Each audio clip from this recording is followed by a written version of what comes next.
In your presentation, you talked a lot about the importance of regulation in the way banks lend credit. Mm-hmm. Why do you feel this is so important?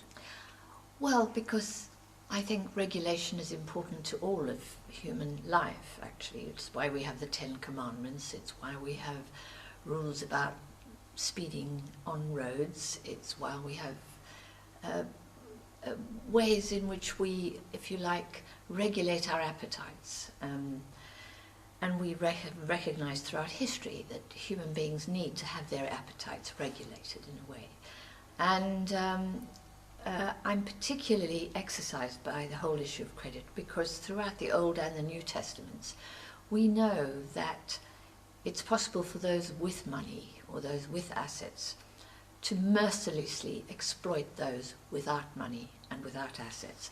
And we call that usury, when those who have money lend money at interest to those who don't have money.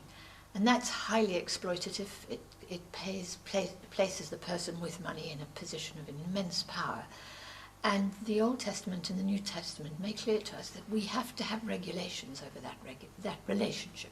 We have to manage it because the creditor benefits from making the loan and the debtor also benefits from the loan, but often the creditor benefits when the debtor makes a loss, when the debtor defaults or can't repay the loan.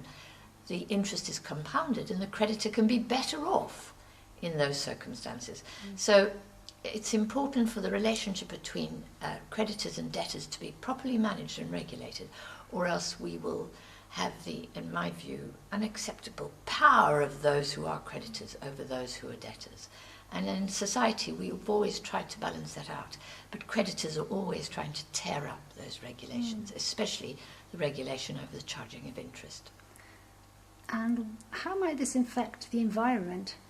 Well, my view is that when the process of credit creation and the process of fixing interest rates was deregulated back in the 1970s, first under President Nixon and then increasingly under Mrs. Thatcher and President Reagan, what happened was it was easier to get credit, more credit was created. You know, if you imagine before 1970, people couldn't get credit cards very easily. Now we're awash with credit cards. With credit cards, you can go shopping and consumption increases. And of course, increased consumption leads to emissions.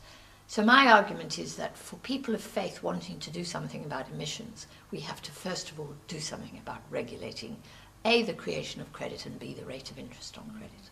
And you feel very strongly that the churches have failed in condemning this lack of regulation.